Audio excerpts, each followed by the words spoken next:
નમસ્કાર મિત્રો, હું ચુડાસમા પરસોત્તમ આપ દરેક મિત્રોનું ટીમ આઝાદ વતી દિલથી સ્વાગત કરું છું। મિત્રો, છેલ્લા એક વર્ષથી જેની રાહ જોઈને ઉમેદવાર મિત્રો બેઠા હતા તે આખરે નવા આરઆર સાથે જાહેર કરવામાં આવ્યા। જે આ મિત્રો પોલીસ કોન્સ્ટેબલ ભરતી માટેના નવા નિયમો જાહેર કરવામાં આવેલા છે। તદુપરાંત આ નિયમોની અંદર મોટા ભાગના ફેરફારો પણ કરવામાં આવેલા છે। ફિઝિકલની અંદર પણ ફેરફારો કરવામાં આવેલા છે। તદુપરાંત લેખિત પરીક્ષાની અંદર પણ ઘણા બધા ફેરફારો કરવામાં આવેલા છે। જે હા મિત્રો, તમામ માહિતી આપણે વિગતવાર જોવાની છે, માટે ખાસ કરીને વિડીયોને અંત સુધી અવશ્ય જુઓ।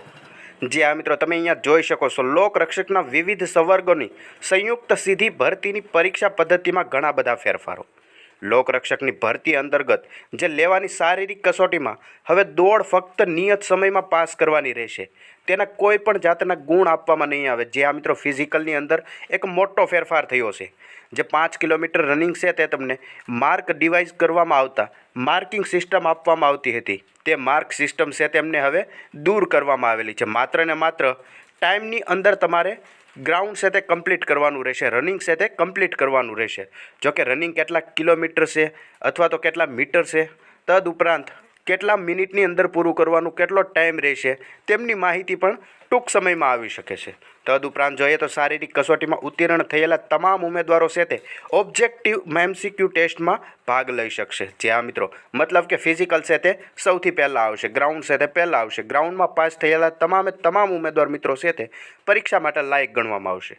હવે આ પરીક્ષાની અંદર ફેરફારોની વાત કરીએ તો 100 ગુણની જે MCQ ટેસ્ટ હતી તેને બદલે હવે 200 ગુણનું પેપર કાઢવામાં આવશે। 200 ગુણના ઓબ્જેક્ટિવ MCQ ટેસ્ટ પેપર લેવામાં આવશે અને પાસ થવા માટે મિનિમમ તમારે ઓછામાં ઓછા 40% ગુણ ફરજિયાત છે।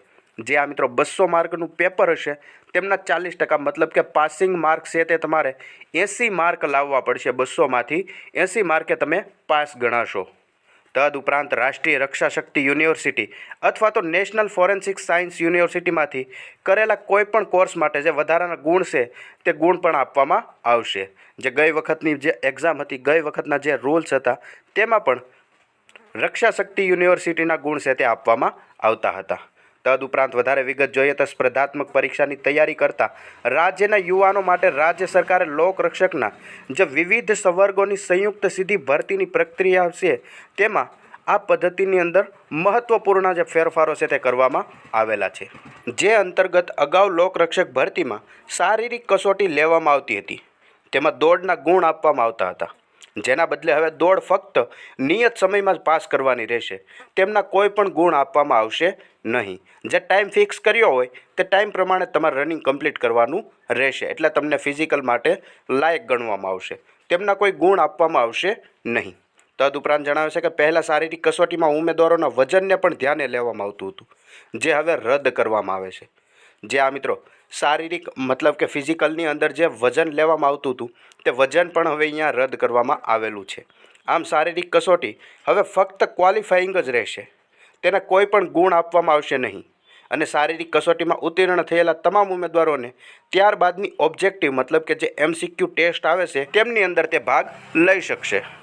અગાઉ શારીરિક કસોટીની અંદર ઉત્તીર્ણ થયેલા ઉમેદવારોની 2 કલાક અને 100 ગુણની MCQ ટેસ્ટ લેવામાં આવતી હતી, તેના બદલે હવે 200 ગુણનું પેપર રહેશે અને 3 કલાકનો ટાઈમ આપવામાં આવશે। આવી રીતે ઓબ્જેક્ટિવ MCQ ટેસ્ટનું પેપર લેવામાં આવશે।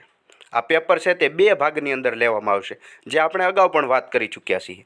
ભાગ A અને ભાગ B એમ 2 ભાગની અંદર આ પરીક્ષા લેવામાં આવશે અને દરેક ભાગમાં પાસ થવા માટે ઓછામાં ઓછા 40% ગુણ છે તે ફરજિયાત લેવામાં આવશે। જે આ મિત્રો 40% ગુણને કમ્પલસરી કરવામાં આવેલા છે।